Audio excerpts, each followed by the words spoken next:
This is Katie Summers with set number 5.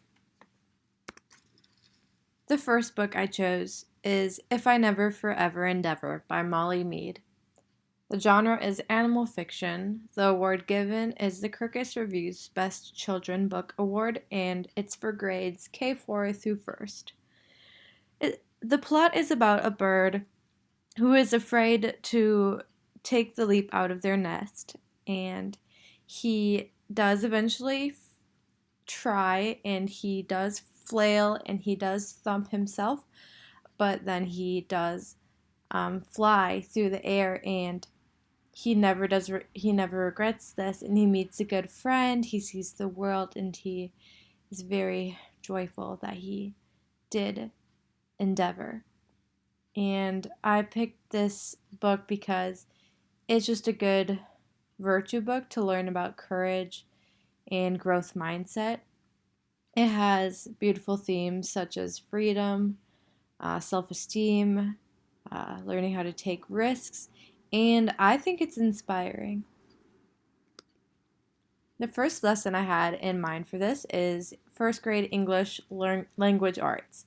And so this belongs to the Ohio Common Core Standard. Identify words and phrases in stories or poems that suggest feelings or appeal to the senses. So we would talk about what words or phrases suggested fear, joy, excitement, lonely, sadness. And I will read off these 2 quotes.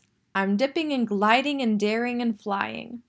And have each kid, I guess, pick out a word that stands out to them, and what does this mean? Is the bird excited, joyful? Like, have them try and guess. And then the next quote is, I could see the world or get lost in it. And what might the bird be feeling then?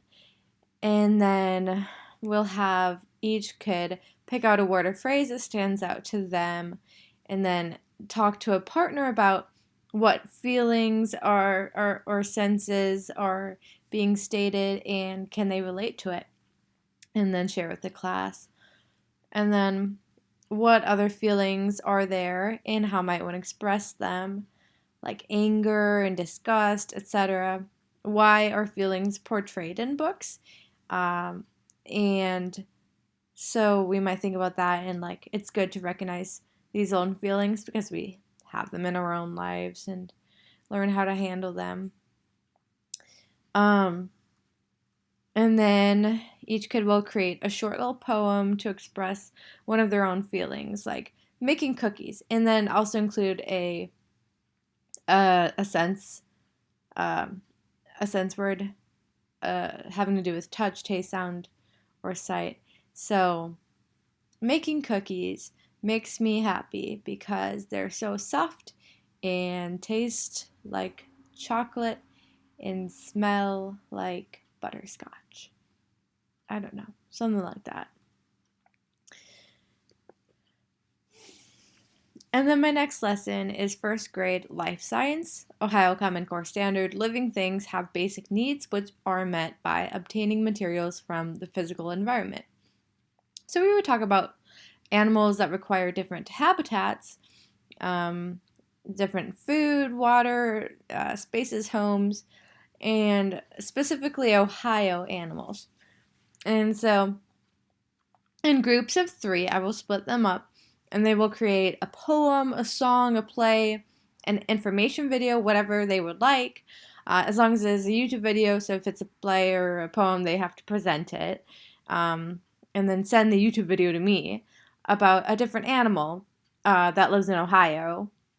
And then they have to answer these questions, put in the video, poem, whatever. And what do they eat? Why do they live in Ohio? What different types of them, like different types of birds that might live in Ohio, snakes, butterflies. What do their homes look like? Are they nests? Are they holes in the ground? Are they caves? And where do they go during the winter? Do they migrate? Do they stay here? Do they hibernate? And then critical thinking, why do some animals leave for winters but other animals stay? And so after students send me these YouTube videos, I will create a Prezi and we will watch them in class. And here is a little snippet of the Prezi Animals of Ohio, and then we look closer up at birds, and this is what it might look like. The video would be here. Cardinals, and then robins, what they eat. That's where I'd put all their information, maybe even some more information.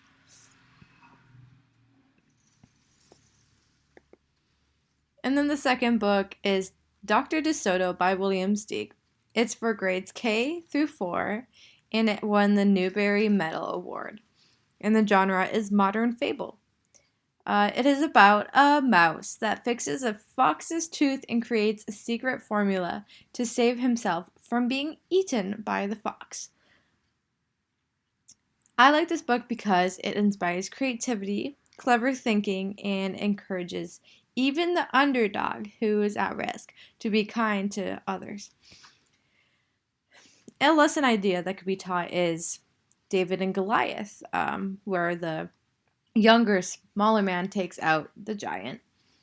And this could be a lesson on courage, where each kid writes a paragraph about a time where they had to stand up for themselves or for someone else. And that is all for today. Thank you for listening. Have a wonderful day.